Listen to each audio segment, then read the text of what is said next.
తండ్రి. అయ్యా ఆయన నేను కాదు ప్రభా, మీరు మాట్లాడాలి నాయన, మీరేం మాట్లాడమని అడుగుతున్నాం తండ్రి. కేవలం ఏ ఆహారంతో సరి చేసుకోవాలో ప్రభా అయ్యా ఉదయకాలం లేచి ప్రభా నాయన ఏ ఆహారం నాయన ఎవరు ఎదురొచ్చున్నాయంటే మీ యొక్క సన్నిధానికి వచ్చారు ప్రభా. ఆశ కల్పనను తృప్తిపరిచే దేవుడు నాయన, ఆశను నెరవేర్చమని అడుగుతున్నాం తండ్రి.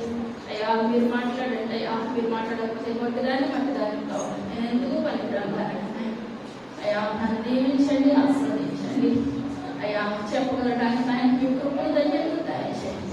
వినడానికి నా బిడ్డలకు సంఘ బిడ్డలందరికీ నాయన ప్రభా అయ్యా నాయన వినగలిగిన చెవులు, గ్రహించగల హృదయాన్ని దయచేసి వీళ్ళు విడిచిపెట్టి వారికి కాకుండా నాయన వాక్యానుసారమైన జీవితాలు అందరికీ దయచేయమని త్వరగా రావచ్చు యేసయ్య నామములో వేడుకొనుచున్నాము తండ్రి.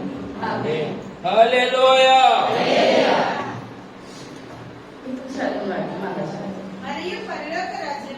మరియు పరలోక రాజ్యము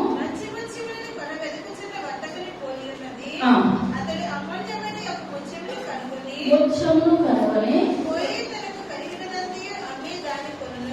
చాలా చదువు వాక్యం ఏమున్నదండి? ముత్యం. అసలు ముత్యం ఎలా తయారవుతుంటారు?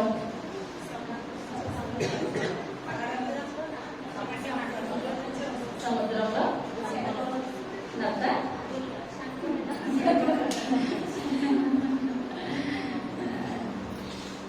ఇక్కడ పరలోక రాజ్యం అంట మంచి ముత్యాన్ని పోలి ఉన్నది. పరలోక రాజ్యం అనగా ఇప్పుడు మంచి ముత్యం అనగా ఎవరండి? మంచి ముత్యం అనగా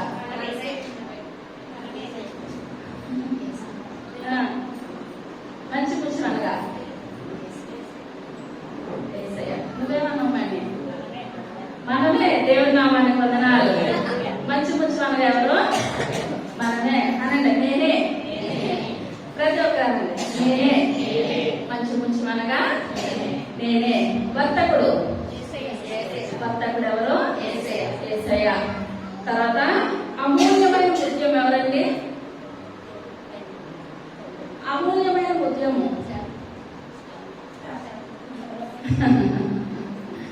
అమూల్యమైన ముత్యం సంఘము. అమూల్యమైన ముత్యం ఎవరు? సంఘము. ముందు ఏమని చెప్పాను? ముత్యం అనగా మనమే. వర్తకుడు అనగా యేసయ్య. మంచి ముత్యము సంఘము. మనము ఈ లోకంలో శ్రేష్టమైనది ఏదైనా ఉన్నది అంటే ఏంటంటే మనకి శ్రేష్టమైనది ఏదైనా ఉన్నది అనగా సంఘము. దేవుని నామానికి వందనాలు. ఎక్కడైతే ఇద్దరు ముగ్గురు కూడి నా నామాన్న స్తుతిస్తారో అక్కడే నేనున్నా.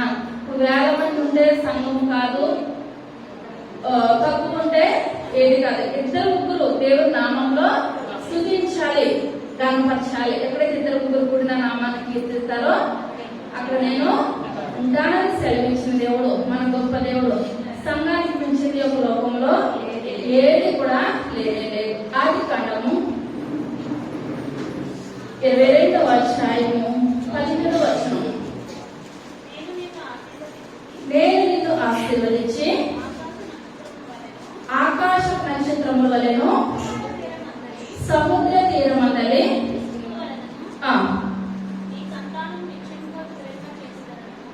చాలా. ఈ యొక్క వార్తలు ఎవరికి ఇచ్చినట్టు? దేవుడు అబ్రహాంకు ఇచ్చాడు. ఇప్పుడు అబ్రహాము దేవుడు ఆస్తిని, అంతస్తు, ఐశ్వర్యాన్ని అన్ని దయచేశాడు.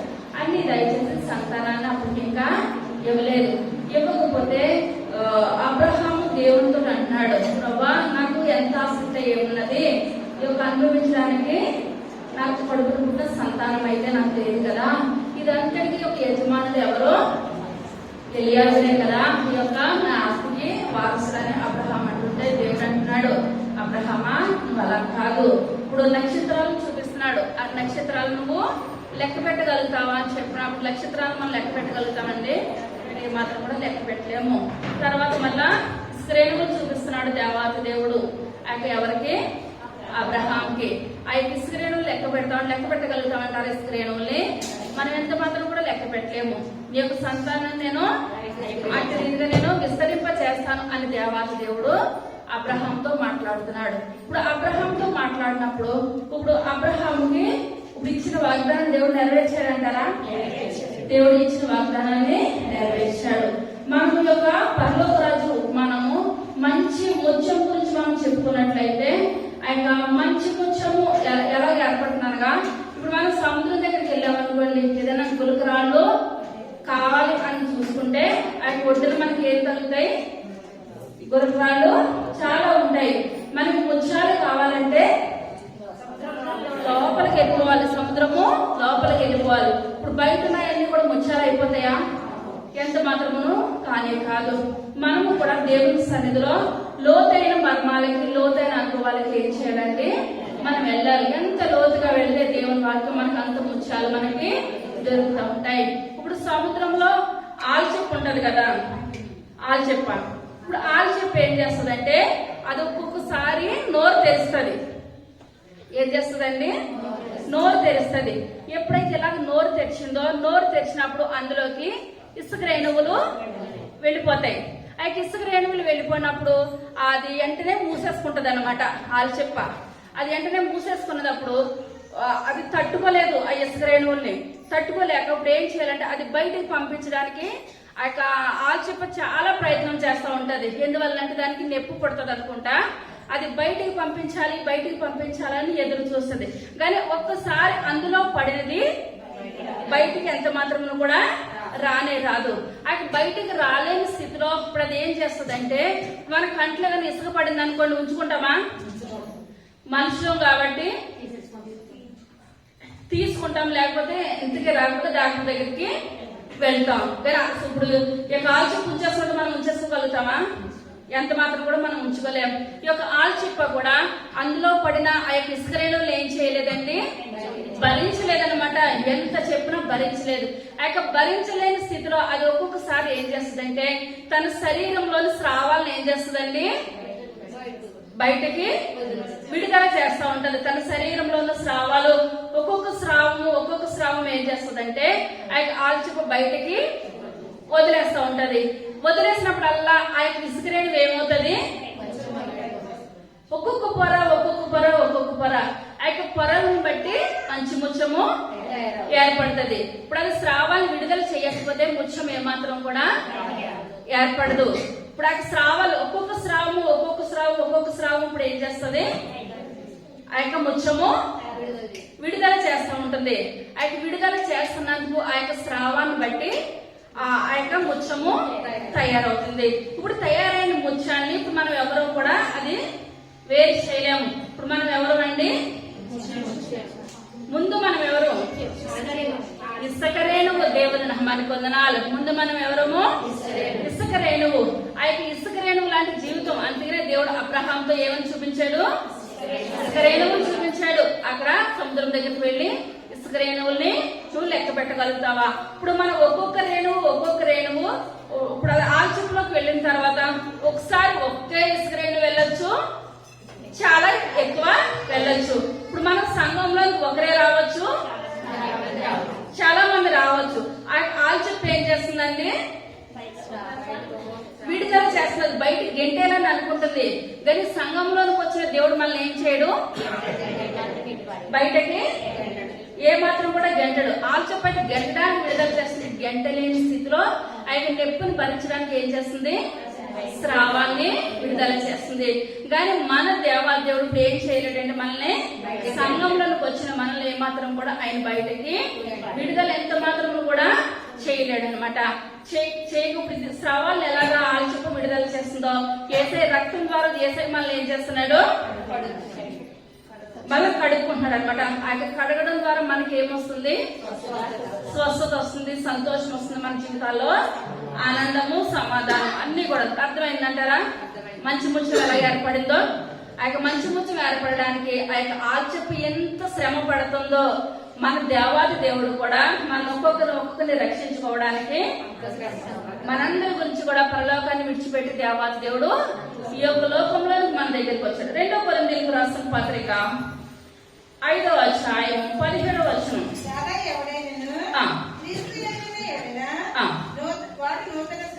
వాడు నూతన సృష్టి, ఇదిగో క్రొత్తవాయను. చాలండి. ఇప్పుడు క్రీస్తునందు ఉన్న ఎడల మనకి ఏంటండి, నూతన సృష్టి. ఇప్పుడు యేసయ్య ఒక రక్తం కింద మనం ఉంటే మనకి ఏంటి? నూతన సృష్టి. మన జీవితం పాతదంతా కూడా గతించిపోయింది. మనం ఎటువంటి జీవితం అండి? ఇసుక రేణువు లాంటి జీవితం. మన జీవితానికి ఏమాత్రం కూడా విలువ లేదు, ఏమాత్రం కూడా ఏ యోగ్యత లేని జీవితం, ఇసుక రేణువుల లాంటి జీవితం. ఇప్పుడు సముద్రంలో నొసి ఎందుకైనా పనికొస్తుంది అంటారా? ఎందుకు పనికిరాదు అనమాట. కానీ మన జీవితాలు కూడా యేసయ్య యొక్క రక్తం మనలో లేనంత సేపు కూడా మన జీవితాలు కానీ మన బ్రతుకులు కానీ ఏ మాత్రం కూడా పని చేయవు. ఇప్పుడు చెప్పానుగా దేనికి సాదృశ్యం అండి? యేసయ్యకి సాదృశ్యం. ఇసుక రేణువు అనగా మనకి సాదృశ్యం. ఇసుక రేణువు అనగా ఆ యొక్క ముత్యము ఎటువంటిదంటే ప్రకాశమానమైనది. ఆ యొక్క ముత్యం మంచి ముత్యాలు అయితే లోంచి నిజంగా ఆల్చిప్పులోంచి ఇప్పుడు రెడీమేడ్ ముత్యాలు చాలా వచ్చేస్తున్నాయి. అందులో పెద్ద విలువ అయితే ఏది లేదు. ఇప్పుడు ఆ ఆల్చిప్పులోకి వెళ్ళిన ముత్యాలు కనుక మనం బయట చూసి మనం కానీ చూసుకున్నట్లయితే మన మొక్క ఎందులో కనపడుతుందండి? ఆ యొక్క ముత్యంలో కనబడుతుంది.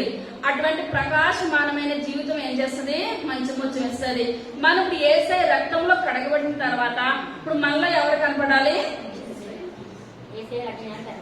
యేసయ్య కనపడాలి. ఈమె యేసయ్య బిడ్డ, యేసయ్యని ప్రార్థిస్తుంది. ఈమె నోటుకుండా అబద్ధాలు కానీ ఏది కూడా ఉండదు. ఇప్పుడు ఆ ముత్యం ఎలాగ మెరిసిపోతుందో, ఆ యొక్క స్రావం ఎప్పుడైతే విడుదల చేసిందో చెప్ప ముత్యం ఎలాగ మెరిసిపోతుందో మన జీవితాలు ఎలాగ ఉండాలండి? దీవెనకరంగా ఉండాలి, ఆశీర్వాదకరంగా ఉండాలి. మనం వచ్చామా వెళ్ళామన్నది కాదు, కానీ మన జీవితాలు ఆశీర్వదించబడాలి. ఆ యొక్క మంచి ముత్యము గొప్ప వెల కలిగినది. ముత్యాలు ఆశామాషగా వచ్చి అయితే ఏమాత్రం కాదు. మన దేవుడు అంటాడు ఏమని? మిమ్మల్ని వెలపెట్టి కొన్నాను, మీరు నాకు సొత్తు. ఇప్పుడు ఎవరి సొత్తు కాదు. ఇప్పుడు మనది ఏదైనా వస్తువు ఉంది, బయట వాళ్ళు తీసుకుంటే మనం వదిలేస్తామా? దేవుడు కూడా మనల్ని ఎక్కడికి మాత్రమో విడిచిపెట్టాడు. ఆయన సొత్తు. ఆయన రక్తంతో మనల్ని ఏం చేస్తాడండి? కడిగాడు. ఆయన రక్తంలో మనల్ని భద్రపరుచుకున్నాడు. ఆయన బిడ్డలుగా మనల్ని తీర్చుకున్నాడు. మనం సాతాను సంబంధం అయితే ఎంత మాత్రమును కూడా కానే కాదు. దేవుని యొక్క బిడ్డలమై ఉన్నాము, దేవుని యొక్క కృపలో ఉన్నాము, దేవుని యొక్క ప్రేమలో ఉన్న మనం ఎప్పుడు కూడా యేసయ్య తోటి మనం ఏం చేయాలి? సంఘర్షణ చేయాలి. యేసయ్య తోటి మనము జీవించాలన్నమాట. ఈ యొక్క రెండు ప్రక్రియల ద్వారా ఇప్పుడు ఏం చేస్తుందంటే ఆ యొక్క ముత్యము ఆ యొక్క స్రావాలు విడుదల చేయడం వలన ఆ యొక్క మంచి ముత్యం కింద ఏర్పడుతుంది. ఇప్పుడు మనం స్పీడ్ గా నడిచామనుకోండి, స్పీడ్ గా నడిచినప్పుడు కొంతమంది పట్టుకుని పడిపోతారు. ఆ యొక్క పడిపోయినప్పుడు మన కాలుకి ఏం అవుతుంది? కాలుకి కానీ చేతి కానీ ఎక్కడ మనం ఒక బరువంతా ఉపయోగించాం అక్కడ మనకి ఏమవుతుందండి? దెబ్బ తగులుతుంది. వెంటనే వాపు వచ్చేస్తుంది. అయితే వాపు వచ్చేసినప్పుడు వాపు వస్తే మంచిదంటారా, రాకపోతే మంచిదంటారా?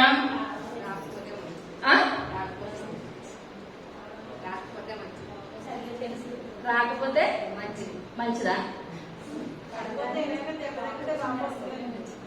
వాపు వస్తేమంటారా, రాకపోతే మంచిదా? ఏమో వాపు వస్తేనే తెలుస్తుంది. మనం ఏదైనా పరిగెట్టినా నడిచినా ఒకసారి కాలు జారి మనం పడ్డామనుకోండి, వెంటనే అది వాపు వస్తుంది. ఆ యొక్క వాపు రాకపోతే ఆ గాయము లోనికి తీవ్రత వెళ్ళిపోయి లోన్ అవయవాలన్నీ కూడా పాడైపోతే దెబ్బ తినేస్తాయి అనమాట. లోన్ అవయవాలు దెబ్బ తినకుండా స్వెల్లింగ్ అన్నది వచ్చేస్తుంది. ఆ యొక్క వాపు వచ్చేస్తుంది. వాపు వచ్చిందంటే ఆ గాయాన్ని ఏం చేస్తుందండి? బయటికి నెట్టేస్తుంది అనమాట. బయటికి నెట్టేస్తుంది.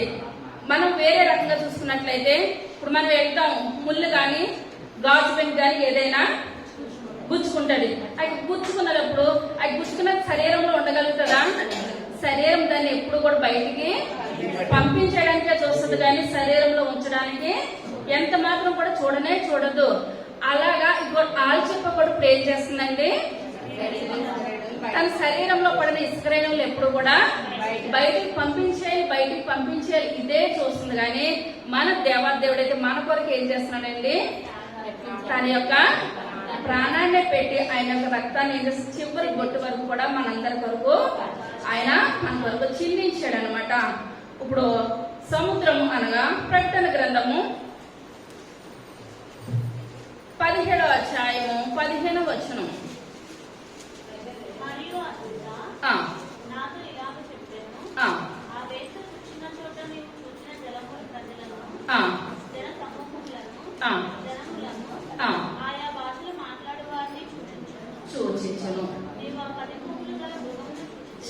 ఇప్పుడు సముద్రం అనగా ఇప్పుడు ఏంటండి?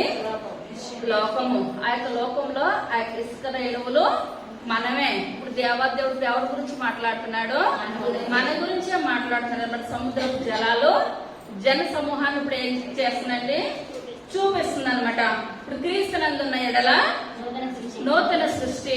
ఇప్పుడు సముద్రం ఎందుకు పనికిరాని సముద్రము, ఎందుకు మన జీవితాలు పనికిరాని లోకము. లోకము దగ్గర సముద్రం దగ్గర ఉన్న ఇసుక రేణువుని ఆయన క్రీస్తులో మనల్ని నడిపించి క్రీస్తునందున్న ఎడల నూతన సృష్టి. మన నూతన సృష్టిగా ఇప్పుడు మనకి సంవత్సరం అంతా కూడా కొద్ది రోజుల్లో వెళ్ళిపోతుంది. ఇంకా కొద్ది రోజుల్లో మనం నూతన సంవత్సరాన్ని ఎదుర్కొంటున్నాం. ప్రభా, నా జీవితం ఎటువంటి జీవితం అంటే మన అందరి జీవితాలను ఇసుక రేణువులు లాంటి జీవితాలు, ఎందుకు పనికిరాని జీవితాలు. నా జీవితంలో మీరు చిందించిన రక్తాన్ని బట్టి మీ కొందనాలు నాయన. నూతన సంవత్సరంలో మనం ఎవరి కొరకు వాడబడాలండి? దేవుని కొరకు వాడబడాలి. దేవుని యొక్క పరిచర్య కొరకు మనం వాడబడాలన్నమాట. హెబ్రీయులకు రాసిన పత్రిక 9వ అధ్యాయము 22వ వచనం. 9:22. మరియు ధర్మశాస్త్ర ప్రకారము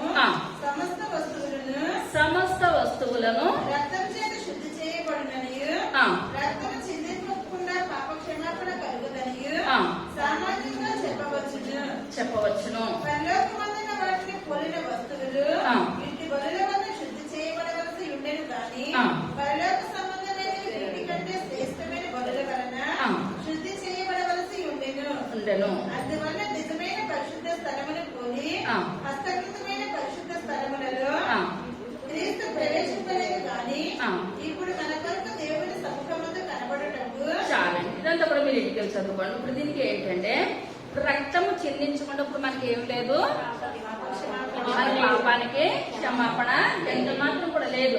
ఆయన రక్తంలో కడగబడితేనే మన పాపానికి ఏముందండి? క్షమాపణ. మన తల్లి గర్భంలో ఉన్నదప్పుడే పాపంలోని లోకంలోనికి వచ్చాం. పాపంలోనే మన తల్లి మనల్ని ఏం చేసింది? గర్భాన్ని ధరించింది. ఇప్పుడు గర్భాన్ని ధరించిన మనము ఇప్పుడు ఆ యొక్క ఆల్చిప్ప స్రావాన్ని ఎలాగా బయటకు విడుదల చేస్తుందో ఇప్పుడు దేవాదేవుడు రక్తం ద్వారా మనం ఏం చేయాలి? కడగబడాలి. పాత గ్రంథంలో ఏముండి? బలులు, నైవేద్యాలు. ప్రతి దానికి కూడా బలి బలి బలి బలి అర్పించడమే. యేసయ్యను కూడా పుట్టినప్పుడు తల్లిదండ్రులు 2 పావురాలు పట్టుకొని యేసయ్య దేవుని యొక్క మందిరంలోనికి తీసుకొని వచ్చారు. ఎందువల్లంటే పాపానికి పరిహారం అన్నమాట. రక్తాన్ని చిందించాలి. ఆ యొక్క ఉన్నవాళ్ళు ఉన్నట్టు పట్టుకొచ్చేవారు, లేని వాళ్ళు లేనట్టు బలులు పట్టుకొచ్చి దేవుని సన్నిధానానికి వాళ్ళ యొక్క పాపాలని కడుగుకునేవారు. ఇప్పుడు మన కాలంలో ఇప్పుడు ఏంటంటే యేసయ్య రక్తం ద్వారా మనం ఏం చేయాలి? కడగబడాలి. సంఘంలోకి వచ్చామంటే వచ్చాము, వెళ్ళానంటే వెళ్ళామన్నది కాదు కానీ ఆయన రక్తంలో మనం ఏం చేయాలి? కడగబడాలి. మన పాపాలన్నీ కూడా కడగబడి ఆయన మన గురించి రక్తాన్ని ఆయన ఏం చేస్తున్నాడు? చిందిస్తున్నాడు. యేసయ్య రక్తంలో స్వస్థత, యేసయ్య రక్తంలో మనకి విడుదల. తర్వాత చూసినట్లయితే ప్రకాశమానమైన కాంతి మనకి ఎలా వస్తుందంటే రక్తం చిందించబడినప్పుడు ఇప్పుడు మనలో ఏం కావాలండి? ప్రకాశమానమైన కాంతి పొర కావాలి. ఇప్పుడు ఆ యొక్క రక్తాన్ని బట్టి మనలో ఆ యొక్క వెలుగు రాకపోతే మనకి యేసయ్య రక్తంలో మనం కడగబడినట్లు ఏ మాత్రం కూడా కానే కాదు. రోమీయులకు రాసిన పత్రిక 3వ అధ్యాయము 24వ వచనం.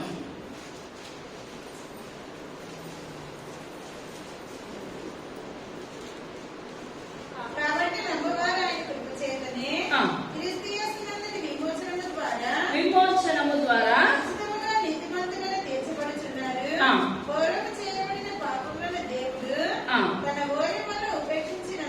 ఉపేక్షించినందున ఆయన తన నీతిని కనుపరచవలెనని క్రీస్తు యేసు రక్తమునందలి విశ్వాసము ద్వారా ఆయనను కరుణాత్మకంగా బయలుపరచను. చాలండి. ఇప్పుడు ప్రకాశమానమైన ఆ యొక్క ముత్యానికి కాంతి పొర ఎలా వస్తుందంటే ఎప్పుడైతే ఆ యొక్క ఆల్చెప్పులోనికి ఆ ఇసుకరేణి వెళ్ళిందో ఇప్పుడు మళ్ళా మనుషులు దొరికి పట్టుకుండి అంతవరకు కూడా అది ఏం చేస్తుందండి?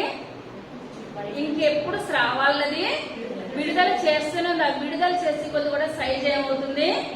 పెరుగుతూ వస్తుంది అనమాట. ఇప్పుడు దేవాదేవుడు కూడా మన కొరకు ఆయన రక్తాన్ని చిందించి నిత్యము కూడా ఆయన రక్తము మన మీద ఉన్నట్లయితేనే మనలో ఏమొస్తుంది? ప్రకాశమానమైన వెలుగు మనలో వస్తుంది. ప్రకాశమానమైన అయితే తేజస్సు మనలో వస్తుంది. మోషే గారి గురించి చాలాసార్లు చెప్పుకున్నాం కదా, 40 దినాలు మోషే గారు దేవుని సన్నిధిలో ప్రార్థన చేసినప్పుడు యేసయ్య ముఖం ఎటు రీతిగా ఆ యొక్క సూర్యుడి కన్నా తేజస్సు ఎలా ఉంటుందో మోషే గారి ముఖం కూడా అటు రీతిగా వెలిగింది అయింది. ఇప్పుడు మనం అనుకోవచ్చు, ఒక్కొక్క స్రావం వేసినప్పుడు ముత్యానికి ఆ యొక్క పొరలు వస్తాయంటారా? ముత్యానికి మనం పొరలు తెస్తే వస్తాయంటారా? వస్తాయా?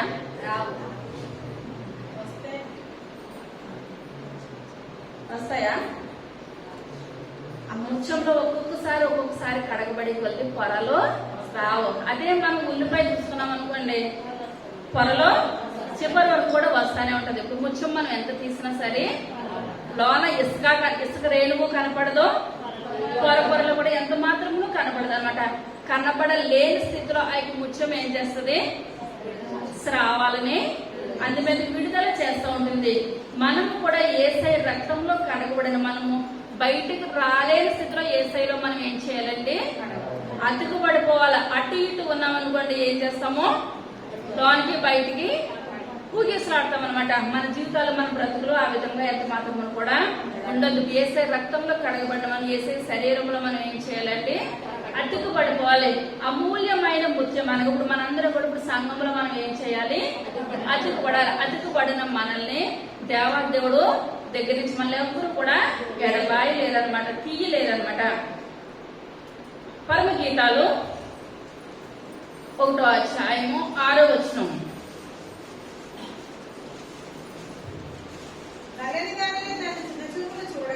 చూడకుడి, నేను ఎన్న తగిలిన దానిని నా సహోదరుడు నా మీద కోపించి నన్ను ద్రాక్షలోనికి కవలికత్తిగా నుంచింది. చాలా ఇక్కడ సొలొమోను మాట్లాడుతున్నా అనమాట. నేను నల్లని దానిని, దాన్ని చిన్న చూపు ఎంత మాత్రం కూడా చూడద్దు. కానీ తర్వాత మాట్లాడుతున్న సొలొమోను ఏమంటుందంటే, నా ప్రియుడు రక్తవర్ణుడు, ధవళవర్ణుడు. 10,000 మందిలో కూడా నేను ఏం చేస్తాను? అతన్ని నేను పోల్చుకుంటాను. ఇప్పుడు ఏంటి వాళ్ళంటే, మన యేసయ్య ఎటువంటి వాడండి? ధవళవర్ణుడు, రక్తవర్ణుడు, అటు సుందరుడు అనమాట. ఎప్పుడైతే ఈ యొక్క సోలం మీది నల్లగా ఉన్నది అని అంటున్నారో, ఆ యొక్క నల్లగా ఉన్న స్త్రీ ఆ యొక్క యేసయ్యని ఎప్పుడైతే వివాహం చేసుకుందో, సొలొమోను మహారాజు ఎప్పుడైతే వివాహం చేసుకున్నదో, సొలొమోను యేసయ్యకి ఇక్కడ గుర్తుగా ఉన్నారనమాట. వివాహం చేసుకుందో, ఇప్పుడు ఆయన మన తండ్రి ఎటువంటి వాడండి? ధవళవర్ణుడు, రక్తవర్ణుడు. 10,000 మందిలో కూడా మన దేవుడు మనం ఏం చేయగలుగుతామండి? పోల్చుకుంటాం. ఆ యొక్క వెలి ఎప్పుడైతే ఆ యొక్క సోలం మీద పడిందో, ఇప్పుడు సోలం మీద అంటుంది, ఇప్పుడు నేను సౌందర్యవతురాలను మాట్లాడుతుంది. ఇప్పుడు మనం మంచి ముత్యముగా మారినప్పుడు మనలో దేవుడు మనకి ఎటువంటిది ఇస్తాడండి? సౌందర్యాన్ని కలిగి మనకి జీవింపజేస్తాడు. అటువంటి సౌందర్యం మనలో ఉండాలంటే మనం యేసయ్యకి దగ్గరగా ఉండాలి. యేసయ్య శరీరంలో మనము అతకబడి ఆయన సంఘంలో మనం ఉన్నట్లయితే దేవుడు మనల్ని ఏం చేస్తాడండి? మనందరినీ కడగడానికి ఆయన సిద్ధంగా ఉన్నాడు. ఎఫెసీయులకు రాసిన పత్రిక 5వ అధ్యాయము 25వ వచనం.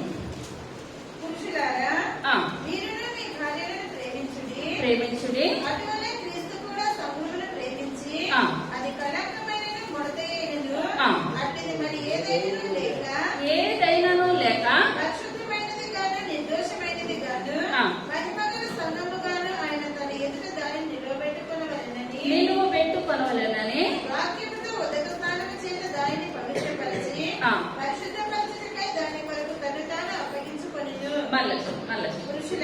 పురుషులారా, మీరును మీ భార్యలను ప్రేమించుడి, అటువలే క్రీస్తు కూడా సంఘమును ప్రేమించి.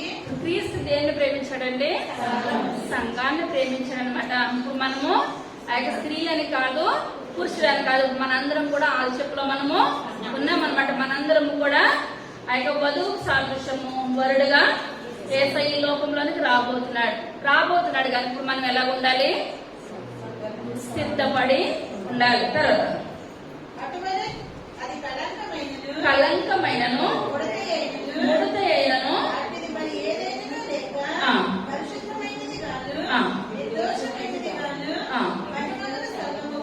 చాలా. ఇప్పుడు సంఘంలో మనకి ఏముండకూడదు అంటే అండి, కళంకము గాని, ముడత గాని, మచ్చ గాని, డాగు గాని ఏది కూడా ఉండదు.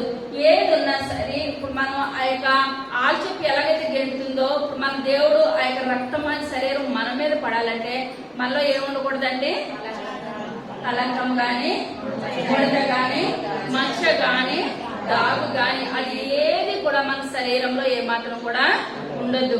ఉండినట్లయితే ఇప్పుడు బుద్ధిగల కన్యకులు, బుద్ధి లేని కన్యకులు, బుద్ధిగల కన్యకులు ఏం చేస్తారండి, నూనెని సిద్ధపరుచుకున్నారు. బుద్ధి లేని కన్యకులు నిద్రపోయారు. నూనె వాళ్ళ దగ్గర ఉంచుకోలేదు.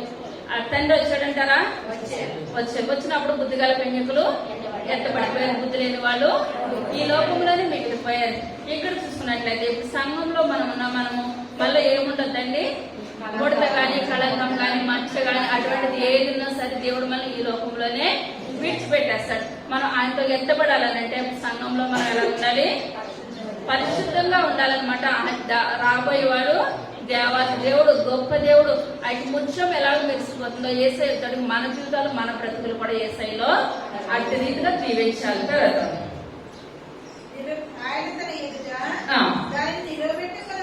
నిలువు పెట్టుకొనవలెనని వాక్యంతో ఉదక స్నానము చేత పరిశుద్ధపరచుటకై దాని కొరకు తను తాను అప్పగించుకొనెను. అటువలనే పురుషులు కూడా తమ సొంత శరీరములను వలె తమ భార్యను ప్రేమింపబద్ధులై ఉన్నారు. ఇప్పుడు ఇదంతా మనం సరి చేసుకోవాలంటే ఇప్పుడు దేని ద్వారా సరి చేసుకోవాలండి, వాక్యం ద్వారా మనం ఏం చేయాలి, ఉదక స్నానం చేయాలి. ఇప్పుడు పైనుంచి కింద వరకు కూడా దేవుని యొక్క రక్తంలో మనం కడగబడాలంటే ముందుగా మనం ఏం చేయాలి, వాక్యం చెప్తున్నప్పుడు ప్రభా యొక్క వాక్యము నాకు సంబంధించిందే, నేను ఏ యోగ్యత లేని దాన్ని ఇసుకలేనటువంటి బ్రతుకు ప్రభా, ఇసుకలేనటువంటి జీవితం నాకు స్థితి ఇచ్చవయ్యా మీకు వందనాలు, నాకు యొక్క కృపను అనుగ్రహించవయ్యా మీకు వందనాలు, మీకు యోగికరమైన జీవితాన్ని నేను జీవించే కృపను దయచేయడం. మనం ఏం చేయాలండి, నిత్యము ప్రార్థన చేయాలి. ఆ విధంగా ప్రార్థన చేసినట్లయితే ఆ యొక్క వరుడుగా రాబోతున్నాడు సంఘం. మన సంఘం ఇప్పుడు ఏం చేయాలి, ఎత్తబడే కృపను దేవుడు మనందరికీ కూడా అనుగ్రహిస్తాడు. తర్వాత ఎఫెసీయులకు రాసిన పత్రిక 1వ అధ్యాయము 7వ వచనం 1:7. దేవుని కృపా మహదైశ్వర్యమును బట్టి ఆ ప్రియయందు ఆయన రక్తం వలన మనకు విమోచనము, రక్తం వల్ల మనకు విమోచనము, అనగా మన అపరాధములకు క్షమాపణ మనకు కలిగి ఉన్నది. కాలం సంపూర్ణమైనప్పుడు జరగవలసిన ఏర్పాటును బట్టి ఆయన తన దయా సంకల్పము చొప్పున తన చిత్తమును కూర్చిన మర్మమును మనకు తెలియజేసి మనకు సంపూర్ణమైన జ్ఞాన వివేచన కలుగుటకు ఆ కృపను మన ఎడల విస్తరింప చేసెను. చాలండి. ఇప్పుడు ఏది చదువుకున్నా ఇప్పుడు ఆయన రక్తంలో మనకి ఏమున్నది, విమోచన ఉన్నది. ఆయన రక్తంలో మనకి స్వస్థత ఉన్నది. ముఖ్యంగా మనం సంఘంలో ఉన్న మనము ఆయన రక్తంలో మనము కడగబడుతున్నామా లేదా, ఆయన మనకి దేవునికి మనకి అడ్డుగోడలు ఏదైనా ఉన్నదా, దేవునితో మనకు సాంగత్యం ఉన్నదా లేదా మనం పరీక్ష చేసుకోవాలి. యేసయ్య ఈ యొక్క లోకంలో ఉండగా ఇప్పుడు 12 మందిని పిలిచి దేవాదేవుడు ప్రేర్ చేస్తున్నాడండి. ఆయన శరీరాన్ని, ఆయన రక్తాన్ని వేస్తున్నారు. యోహాను సువార్త 13వ అధ్యాయము 4వ వచనం. ఈ లోకంలో నుండి తండ్రి యొద్దకు వెళ్ళవలసిన గడియ వచ్చెనని యేసు పస్కా పండుగకు ముందే ఎరిగిన వాడే లోకములంతా తన వారిని ప్రేమించి వారిని అంతం వరకు ప్రేమించెను. వారు భోజనము చేయుచుండగా ఆయన అప్పగింపవలెనని సీమోను కుమారుడకు ఇస్కరియోతు యూదా హృదయములో అపవాది ఇంతకు ముందు ఆలోచన పుట్టించి ఉండెను గనుక తండ్రి తన చేతికి సమస్తము అప్పగించిననియు తాను దేవుని యొద్ద నుండి బయలుదేరి వచ్చిననియు దేవుని యొద్దకు వెళ్ళవలసి ఉన్నదనియు యేసు ఎరిగి భోజన పంక్తుల నుండి లేచి తన పై వస్త్రము అవతల పెట్టి వేసి యొక్క తువాలు తీసుకొని నడుమలకు కట్టుకొనిను. చాలండి. ఇప్పుడు దేవాతి దేవుడు ఇప్పుడు ఆయన సిలువ వేసే ముందు ఇంక సిలువ వేసేస్తారనమాట. ఆయన సిలువ వేసే ముందు ఆ యొక్క 12 మందిని ఆయన శిష్యుని పిలిచి కూర్చోబెట్టి ఆయన ఇప్పుడు ఏం చేస్తారంటే బోధిస్తున్నారనమాట. ఏమని, నేను మరలా నా తండ్రి దగ్గరికి వెళ్ళిపోతున్నాను, నేను వెళ్ళిపోయిన తర్వాత మీరు ఈ విధంగా ఏం చేయాలి, మరలా నేను ఇక్కడికి వచ్చి సంఘాన్ని తీసుకుని వెళ్ళి అంతవరకు కూడా మీరు ఏం చేయాలి, నా యొక్క శరీరాన్ని రక్తాన్ని మీరు జ్ఞాపకం చేసుకోవాలి. ఈ విధంగా మీరు చెయ్యాలని 12 మందిని దేవాదేవుడు అక్కడ కూర్చోబెట్టి ఆయన ఒక తువాలో నడుము కట్టు. తువాలనగా దేనికి సాదృశ్యం అండి? సువార్త, పరిచర్య. ఆయన పరిచర్య ఎవరు శిష్యులు చేస్తున్న తర్వాత శిష్యులు ఏం చేయాలి? మనం చెప్పాను, లోకమంతా కూడా తిరిగి యెరూషలేములో బహుశ్రమలు కలిగినప్పుడు వాళ్ళు ఏం చేస్తారండి? చెదిరిపోయారు అనమాట. చెదిరిపోయి ఒక్కొక్కరు ఒక్కొక్క ప్రదేశానికి, ప్రాంతానికి వెళ్ళిపోయారు. మన దేశానికి ఎవరు వచ్చారు? తోమా గారు వచ్చారు. అక్కడ శ్రమలే రాకపోతే ఇప్పుడు సేవ ఏమవదు? గాలి పైపులా విస్తరింపు ఏమాత్రం కూడా జరగదు. ఇప్పుడు ఇదంతా కూడా యేసయ్య చేస్తుంటే అప్పటికే ఇప్పుడు ఏమొచ్చేసిందండి? సాతాను ఇస్కరియోతు యూదాలోనికి ప్రవేశించేసింది. ఇప్పుడు ఎప్పుడు యేసయ్యని పట్టించేద్దామా, ఎప్పుడు యేసయ్యని పట్టించేద్దాం, ఇదే తలంపు తప్పించి ఇస్కరియోతు యూదాలో రెండోది ఎంత మాత్రమును కూడా లేనే లేదనమాట. తర్వాత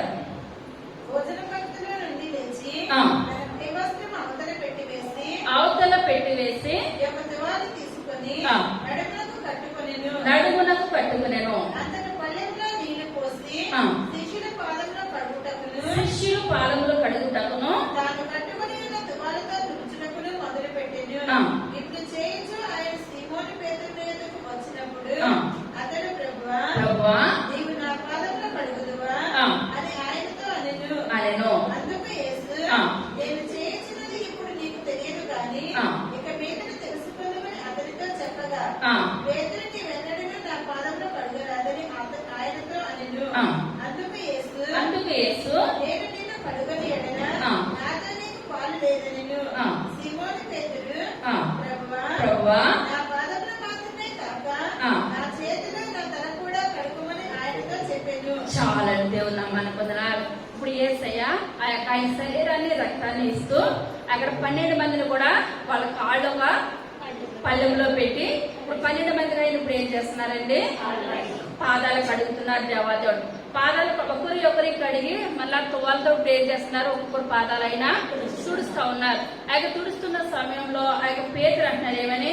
ప్రభా ఏ యోగ్యత లేని నా పాదాలు మీరు కడుగుతారా, మీరు ముట్టుకుంటారా? ఏమాత్రం కూడా ముట్టుకోవద్దు నాయన అని ఆయన పేతురు గారు మాట్లాడుతూ ఉంటుంటే దేవాదేవుడు అంటున్నాడు, ఇప్పుడు నీ పాదాలు ముట్టుకోకపోతే నీకు నాకు ఏమాత్రం కూడా పాలు పంపులు లేవు అని చెప్పినప్పుడు ఇప్పుడు ఆ పేతురు గారు అంటున్నారు, ప్రభా నా పాదాలు అయితే కాదు, నన్ను తల నుంచి అరికాల వరకు నన్ను కడిగేయండి ప్రభా అని అడుగుతూ ఉంటుంటే దేవాదేవుడు అంటున్నాడు, ఏమని? స్నానం చేసిన వాడి కాళ్ళు కడుక్కుంటే సరిపోతుంది, కష్టమాన్ని కూడా పయనించి ఏం అవసరం లేదని చెప్పినప్పుడు ఇప్పుడు 12 మందికి ఆయన శరీరాన్ని ఆయన ముంచి పెడతా ఉంటుంటే ఈలోగా ఎవరిలోకి వచ్చేసినట్టు దురాత్మ యోధులకు దురాత్మ వెంటనే ప్రవేశించి ఆ రాత్రి యేసయ్యని ఏం చేశారు? బందిపోటు దొంగలకి పట్టించేశారు. ఇప్పుడు మనం ఏం చేయాలి? దేవుని మందిరంలోకి వచ్చిన మన ముత్యం ఎలా కడగబడిందో మనం కడగబడాలంటే ఇప్పుడు యేసయ్య సన్నిధిలోకి వచ్చిన మనం ఇప్పుడు ఏం చేయాలండి? లోనికి వచ్చినప్పుడు కడగబడాలి. ఇప్పుడు యెరూషలేము దేవాలయము ఎవరు కట్టారని మనం చెప్పుకుంటున్న రోజును సొలొమోన్ మహారాజ్ కట్టాడు. సొలొమోన్ మహారాజ్ కట్టినప్పుడు ఆ యొక్క మందిరానికి ఆ యొక్క సముద్రం లాంటిది ఒక తొట్టిని కట్టించాడు అనమాట సొలొమోన్ మహారాజ్. అందులో చాలా నీళ్లు నిల్వ ఉంటాయి. ఆ దేవుని మందిరంలోకి వచ్చిన వారందరూ కూడా సరాసరి డైరెక్ట్ గా వచ్చేయకూడదండి. ఏం చేయాలి? కాళ్ళు కడుక్కొని రావాలి. మనం ఎన్నిసార్లు లోనికి బయటికి తిరగాలి, అన్నిసార్లు మనం ఏం చేయాలి? అక్కడ కాళ్ళు కడుక్కొని రావాలి. కాళ్ళు కడుక్కుంటూ లోనికి ఎంత మాత్రం కూడా ప్రవేశం లేదు. మళ్ళా అక్కడ కాళ్ళు కడుక్కున్న లోనికి వెళ్ళినప్పుడు మళ్ళీ సొలొమోన్ మహారాజు గంగాళాన్ని పెట్టినాడు అనమాట. ఆ గంగాళాన్ని పెట్టినప్పుడు ఇద్దరు గంగాళం అనమాట. మళ్ళా గంగాళంలో వాళ్ళ కాళ్ళు కడుక్కొని లోనికి ప్రవేశించాలి. ఈ విధమైన ఎందువల్ల పాత నిబంధనలో కంటికి కన్ను పట్టికి పన్ను. ఇప్పుడు మన జీవితాలు మన బ్రతుకులు కూడా అమూల్యమైన ముత్యంలా ఉండాలంటే మనకి ఇప్పుడు మనం ఏం చేసుకోవాలి? సరి చేసుకోవాలి. ప్రభా నా యొక్క కాళ్ళతోటి నేనున్నానా? నేను తల నుంచి అరికాల వరకు కడుక్కునే విధానంలో నేనున్నానా? వచ్చాను, ఏం వింటున్నానో ఏం వినట్లేదో కూడా అర్థం కాలేని స్థితిలో మనం ఉన్నామేమో. అట్లా మన జీవితాలు మన బ్రతుకులు కూడా ఎంత మాత్రం కూడా ఉండడానికి వీలు లేదు. ఇక్కడ దేవదేవుడు మాట్లాడుతున్నప్పుడు పేతురు గారు మాట్లాడుతున్నారు ఏమని? ప్రభా నన్ను తల నుంచి అరికాల వరకు కూడా నన్ను కడిగాను. ఎప్పుడైతే ఇటువంటి తగ్గించుకున్న జీవితం శిష్యుల ముందు దేవుడు చేసినప్పుడు మరి శిష్యులందరూ కూడా తర్వాత రోజుల్లో చేశారంటే పరిచర్య బహు పరిచర్య చేశారు. యేసయ్యకి మించిన పరిచర్య ఇప్పుడు ఏం చేస్తారండి శిష్యులు ప్రతి ఒక్కరు చేస్తారన్నారు. హెబ్రీయులకు రాసిన పత్రిక 9వ అధ్యాయము 14వ వచనం. నిష్ఠుడకు ఆత్మ ద్వారా తను దేవునికి నిర్దోషునిగా అర్పించుకొనిన క్రీస్తు యొక్క రక్తము నిర్జీవ క్రియలను విడిచి దేవుని సేవించుటకు మీ మనస్సాక్షిని ఎంతో ఎక్కువగా శుద్ధి చేయును. ఈ హేతువు చేత చాలండి. ఇప్పుడు యేసయ్య రక్తము మన శరీరంలోకి వచ్చినట్టు మన మనస్సాక్షి ఏమని చెప్తుంది? శుద్ధి చేసినప్పుడు ఏదైనా సరే ఇది తప్పు, ఇది సరైంది కాదు చెప్పుదా లేదంటారా? అయ్యో ఈ నెల మనం ఏం చేసుకున్నాం, ఆయన రక్తాన్ని తీసుకున్నాం, ఆయన శరీరం తీసుకున్నాం, నేను చేసేది తప్పు. ఇప్పుడు ఏసే రక్తం మన శరీరంలో ఉన్నదంటే మనం ప్రతి నిమిషం దేవుడు మనతో ఏం చేస్తాడండి మాట్లాడుతూనే ఉంటాడు. మన జీవితాలను అయినా సరి చేస్తూనే ఉంటాడు. ఈ యొక్క ఆల్చెప్పు ఎలాగైతే స్రావాన్ని అది విడుదల చేస్తూనే ఉంటారు, జీవితకాలం కూడా అది ఏం చేస్తుంది విడుదల చేస్తూనే ఉంటుందో. ఇప్పుడు యేసయ్య రక్తం మన శరీరంలో ఉంటుంది. మన పాపాలకి ఎప్పుడు ఏంటంటే గొప్ప విడుదల, గొప్ప విమోచన. ఆ విమోచనలో మనం అందరం కూడా పాలు భాగస్తులై పొందుకోవాలి. మొదటి కొరింథీయులకు రాసిన పత్రిక 11వ అధ్యాయం 27వ వచనం. కాబట్టి ఎవడు అయోగ్యంగా ప్రభు యొక్క రొట్టెను తినును లేక ఆయన పాత్రలోనిది త్రాగును వాడు ప్రభు యొక్క శరీరమును గూర్చియు రక్తమును గూర్చియు అపరాధి అయ్యును. కాబట్టి ప్రతి మనుషుడు తను తాను పరీక్షించుకొనవలెను. అలాగూ చేసి ఆ రొట్టెను తిని ఆ పాత్రలోనిది త్రాగవలెను. ప్రభు శరీరమని వివేచింపగా తిని త్రాగువాడు తనకు శిక్షావిధి కలుగుటకే తిని త్రాగుచున్నాడు. ఇందువలన మీలో అనేకులు బలహీనులను రోగులై ఉన్నారు, చాలా మంది నిద్రించుచున్నారు. చాలండి. ఇప్పుడు మనము యేసయ్య రక్తము శరీరం తీసుకున్నప్పుడు ఎవరు కూడా ఎలా తీసుకోకూడదని చెప్పినాడండి దేవుడు.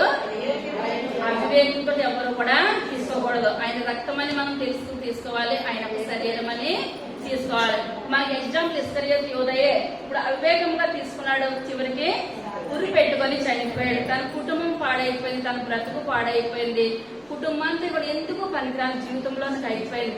ఆయన శరీరము రక్తము తీసుకున్న మన అబద్ధాలు మనలోనే ఉన్నాయి, మనం చేసే పనులు మనలోనే పెట్టుకొని, మన పాపాలన్నీ మనలోనే పెట్టుకొని ఆయన శరీరము రక్తము తీసుకుంటారంటండి.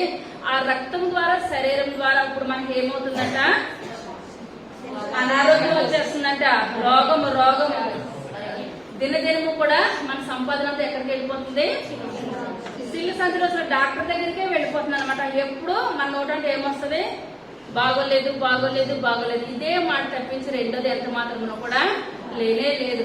మళ్ళీ ఇందులో చాలా మంది ఇప్పుడు ఏం చేస్తున్నారని చెప్తున్నారంటే దేవుడు నిద్రిస్తున్నారనమాట, వాళ్ళ కుటుంబంలో చనిపోతున్నారు.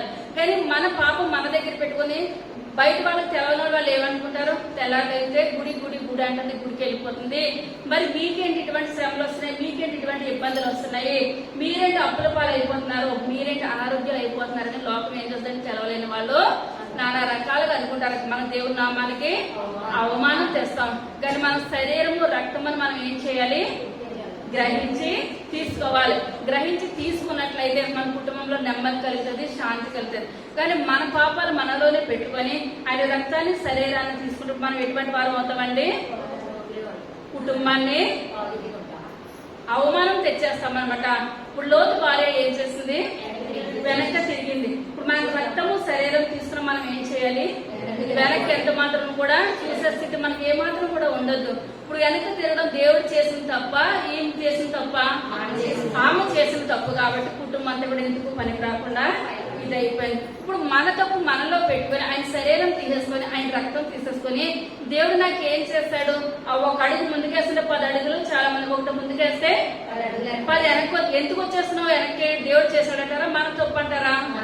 మనదే తప్పు. మన తప్పు మన దగ్గర పెట్టుకున్నాం కనుక ఇప్పుడు మనం ఏం చేస్తున్నాము, ఎంతో ముందుకు వెళ్ళాలనుకుంటున్నాము, అంతా వెనక్కి వచ్చేస్తున్నాం. కానీ మన క్రియలను బట్టి దేవుడు మనకి ఏం చేస్తాడండి, తీర్పు తీరుస్తాడనమాట. ఇక్కడ కూడా ఆయన శరీరము రక్తము యేసై ఇస్తున్నప్పుడు ఆ యొక్క 11 మంది కూడా మంచిగానే ఉన్నారు. వాళ్ళ దేవుని కొరకు బహుగా వాడబడ్డారు. ఆ శరీరం తీసుకున్న ముందే ఆయనకి సాతాను వచ్చేసింది, తన జీవితాన్ని సరి చేసుకోలేకపోయాడు. ఎందుకు పనికి రాలేదు. మనము కూడా ఆయన దేవుడి గుడికి వస్తున్నాం, ఆయన శరీరం తీసుకుంటున్నాం, ఆయన రక్తం తీసుకుంటున్నాం. అవివేకంతో తీసుకుంటున్నామా, అవివేకం లేకుండా తీసుకుంటున్నామా, మనం ఏం చేయాలండి? పరీక్ష చేసుకోవాలి. మనం అవివేకంతో మనం వివేకం కలిగి తీసుకున్న వాళ్ళు ఏ కార్యాలు చేస్తారనగా 2 తిమోతికి రాసిన పత్రిక 2వ అధ్యాయం 21వ వచనం. ఎవడైనా వీటిలో చేరక తను తాను అపవిత్రపరచుకొనిన ఎడల వాడు పరిశుద్ధపరచబడి యజమానుడు వాడుకొనుటకు అర్హమై ప్రతి సత్కార్యమునకు సిద్ధపరచబడి ఘనత నిమిత్తమైన పాత్రయే యుండును. నీవు యవనేచ్ఛల నుండి పారిపోము. పవిత్ర హృదయులై ప్రభువునకు ప్రార్థన చేయు వారితో కూడా నీతిని, విశ్వాసమును, ప్రేమను, సమాధానమును వెంటాడుతూ. చాలా ఇప్పుడు మనం సరైన రీతిలో ఆయన శరీరము రక్తము తీసుకున్నట్లయితే ఇప్పుడు సంఘంలో ఉన్న మనం ఇప్పుడు ఎలా ఉంటామంటండి? యజమానుడు వాడుకొను పాత్ర. ఇప్పుడు సిల్లు పాత్ర ఏమైనా పనికి వస్తుంది అంటారా? ఎందుకు పనికిరాదు. భార్య కొడుకు పుట్టాడు. కొడుకు పుట్టిన తర్వాత భార్య చనిపోయింది. భార్య చనిపోయిన తర్వాత ఆ భర్త ఏం చేస్తాడు? ఇంకో వివాహము చేసుకున్నాడు. ఇంకో వివాహం చేసుకున్న తర్వాత భర్త ఉన్నంతసేపు కూడా కుమారుని ఏం చేస్తున్నట్టండి?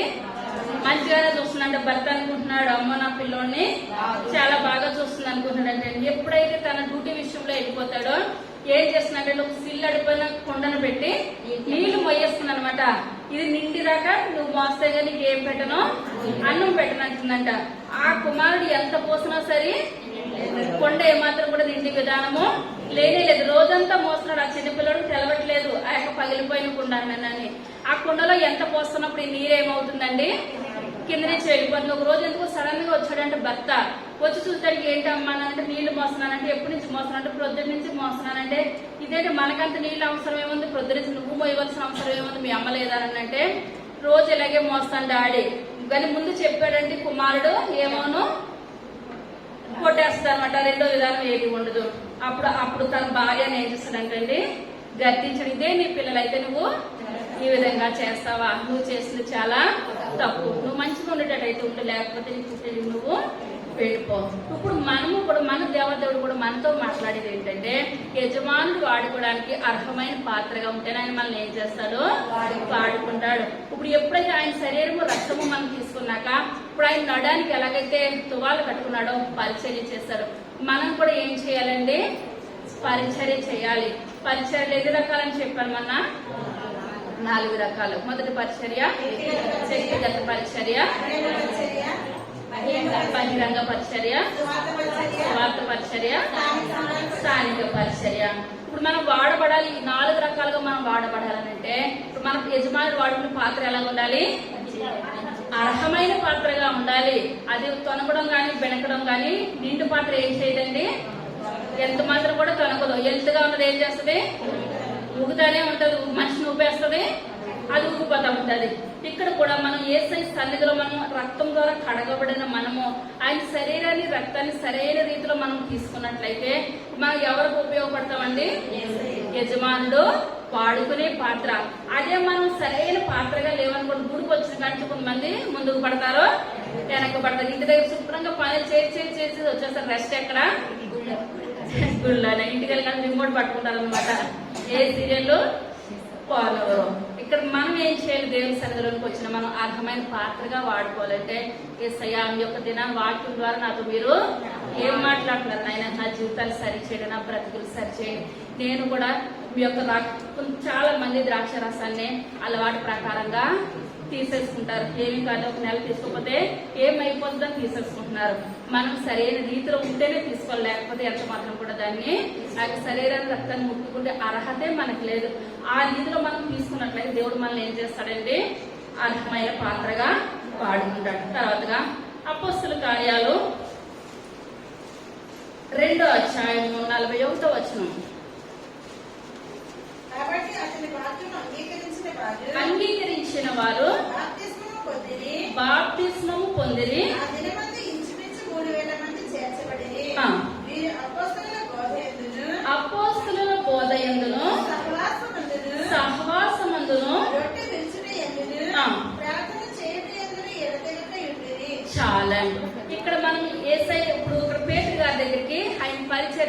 చూసుకుంటే మొట్టమొదటి పరిచయం చేసినప్పుడు ఎంతమంది అంగీకరించారండి వాక్యాన్ని?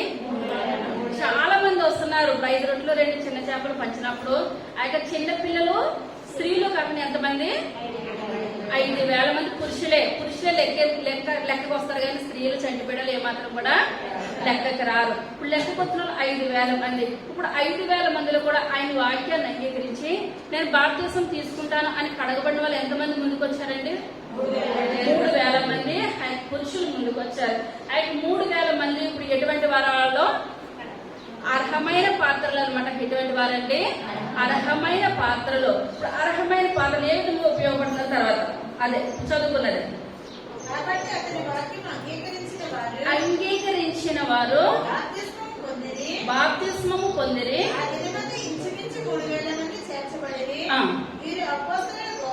మొట్టమొదటి పొర అండి. ముత్యానికి పొరలు ఎలా ఉంటాయో మన జీవితాలకు కూడా అటువంటి పొరలు ఉండాలి. అటువంటి పొరలు ఉంటేనే యేసయ్యలో మనం ఏం చేస్తామో? కడగబడతాము, దీవించబడతాము, ఆశీర్వదించబడతాము. మొట్టమొదటి పొర ఏంటంటే అపోస్తలుల బోధ యందును. ఫస్ట్ పొర ఏంటంటే అపోస్తలుల బోధ. రెండవ పొర ఏంటి? అపోస్తలుల సహవాసం. మూడవ పొర ఏంటి? రొట్టె విరిచడం. నాలుగోది ప్రార్థన చేయటం. ఈ 4 1 రోజు 2 రోజులు అంటున్నారా? దేవుడు మాట్లాడుతున్నాడా? ఎడతెగ జీవిత కాలము కూడా ఈ యొక్క ఆల్చిప్ప జీవిత కాలం కూడా స్రావాలను ఏం చేస్తుందండి? విడుదల చేస్తానుంది. స్రావాలను విడుదల చేస్తానుంది. ఇప్పుడు మన యేసయ్య కూడా ఆ ఇశ్రాయేలుని కాపాడేవాడు. కునుకుడు నిద్రపడు దివారాత్రులు కూడా మన గురించి కన్నీరు కారుస్తూనే ఉన్నాడు. మన కొరకు పరలోకాన్ని విడిచి లోకంలోనికి వచ్చి ఆయన ప్రాణాన్ని మన కొరకు పెట్టిన మనకి ఎన్ని పొరలు కలిగి ఉండాలండి? 4 పొరలు. మొదటి పొర అపోస్తలుల బోధ, సహవాసము, రొట్టె విరుచుట, ఎడతెగక ప్రార్థన చేయడం. ఈ 4 ఒక్కటి లేకపోయినా మన జీవితాలు ముందుకెళ్తే అంటారా? అర్హమైన పాత్ర అనిపించుకుంటామా? ఎంత మాత్రం అనిపించుకోము. వీళ్ళ జీవిత కాలం కూడా ఈ 4 పొరలు కలిసి జీవించారు. ఈ యొక్క ఆల్చెప్పులో కూడా ఆ ముత్యంలోంచి ఒక్క పొరను కూడా మనం ఎలాగ తీయలేమో యేసయ్య సన్నిధిలో ఉన్న మనం ఇప్పుడు ఏం చేయాలండి? 4 మనం కలిగి ఉండాలి. బోధ వినాలి, సహవాసం చేయాలి, ఆ యొక్క రొట్టె విరచాలి, ప్రార్థన చేయాలి. ఎడతెగక 1 నిమిషం 2 నిమిషాలు కాదు, నిత్యము మనం ఏం చేయాలండి? ఎడతెగక దేవుని సన్నిధిలో మనం ఏం చేయాలి? ప్రార్థన చేయాలి. ఇందాక చెప్పాను కదా, ఉల్లిపాయ ఏం చేస్తుంది? ఏ పొరగా పొర బయటికి వచ్చేస్తుంది. పాడైందంతా బయటకు వచ్చేస్తుంది. మంచిదైతే లోపల ఉంటది. ఇక్కడ మంచి ముత్యానికైతే పొరలు ఉండవు. ఒక్కొక్క ఎంత స్రావం చిందించినా అది ముత్యం పెరుగుతానే ఉంటది కానీ పొరలు బయటికి ఏమాత్రం కూడా రావు. మనం ఈ 4 కలిగి ఉన్నట్లయితే ఏ స్థాయిలోంచి మళ్ళీ ఎవరిని విడదీస్తారంటారా? ఏ స్థాయిలోంచి ఎవరు కూడా మనల్ని విడదీయరు. ఈ లోకమంతా ఒకటి అయిపోయినా సరే మనం ఈ 4 పొరలు కలిగి ఉన్నట్లయితే దేవుడి దగ్గర నుంచి మనల్ని విడదీసేవారు ఎవరు కూడా ఉండరు. కనుక మన జీవితం ఎటువంటి జీవితం అండి? ఇసుక రేణువు లాంటి జీవితం. ఇసుక రేణువు లాంటి జీవితాన్ని దేవుడు మనల్ని ఎలా చెక్కున్నాడు? మంచి ముత్యంలా చెక్కున్నాడు. ఆ యొక్క మంచి ముత్యంలా చెక్కున్న మనల్ని ఎక్కడ పెట్టాడండి? అమూల్యమైన ముత్యమైన సంఘంలో పెట్టాడు. అమూల్యమైన ముత్యమైన సంఘంలో పెట్టిన మనము ఏ విధంగా ఉండాలి? 4 రకాలుగా ఉండాలి. మొదటిది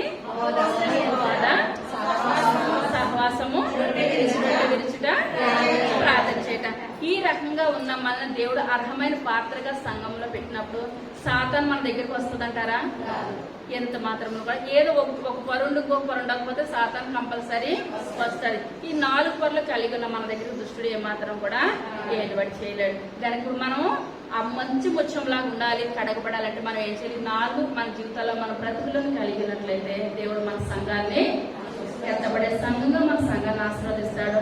రాబోయే వరుడు అయిన మొదటి సంఘం మనం ఏం చేయాలంటే ఎత్తబడతారు. సిద్ధంగా ఉండాలి. నేను ఎత్తబడతాను. వాళ్ళు పైకి లేసి నిల్చున్నాం. చిన్న ప్రార్థన చేసుకున్నాం. సర్వశక్తి కలిగిన తండ్రి, కృప కలిగిన తండ్రి, దయ కలిగిన ఆయన, మీ యొక్క దయ కలిగిన శ్రేష్టమైన నామాన్ని బట్టి ప్రభా లెక్కలేని వందనాలు స్తోత్రాలు స్తుతులు చెల్లించుకుంటున్నాను తండ్రి. అయ్యా నాయన బాబు, ఎందుకు పత్రాన్ని సముద్రం దగ్గర నుండి ఇసుకను పోలి అన్నాం బాబు. మా జీవితాలు మా బ్రతుకులు నాయన అబ్రహాంతో అన్నాం బాబు. అయ్యా సముద్రం ఇసుకను చూడమని లెక్కించగలుగుతావని చెప్పారు. అబ్రహాం లెక్కించలే అన్నాడు ప్రభా. అయ్యా మేము ఇసుక రేణు నాయన మా జీవితాలు ఆయన మీరు మంచి ముత్యం కింద మార్చుకున్నారు ఆయన. అయ్యా మార్చుకుని అర్హమైన పాత్రగా మీ యొక్క సంఘంలో నిలవబెట్టారు ప్రభా. అయ్యా ఈ లోకంలో ఏది సంపాదించమన్నది కాదు కానీ నేను సంఘానికి అతుకుబడి ఉంటేనే ఆయన మీరు సంఘంలోకి వస్తారు ప్రభా. అయా సంఘం ఎత్తబడతారు. ఎక్కడ ఇద్దరు ముగ్గురు కూడా నా నామాన్ని కీర్తిస్తారు అక్కడ నేను ఉంటానని మీరు మాట్లాడుతున్నారు తండ్రి. అయ్యా మీరు మా మధ్యలో ఉన్నారని మేము నమ్మొచ్చున్నాం ప్రభా. అయ్యా మేము 4 అర్హతలు కలిగి ప్రభావ మీకు మరింత దగ్గరగా జీవించగలుగుతున్న అయ్యా మీ యొక్క సన్నిధిలోకి వచ్చాడు ప్రభా. తన జీవితాన్ని కోల్పోయాడు ప్రభా. అయ్యా 11 మంది మంచి జీవితాన్ని జీవించారు అయ్యా. తన జీవితాన్ని తన బ్రతుకును ప్రభు ఈ లోకానికి విడిచిపెట్టాడు ఆయన.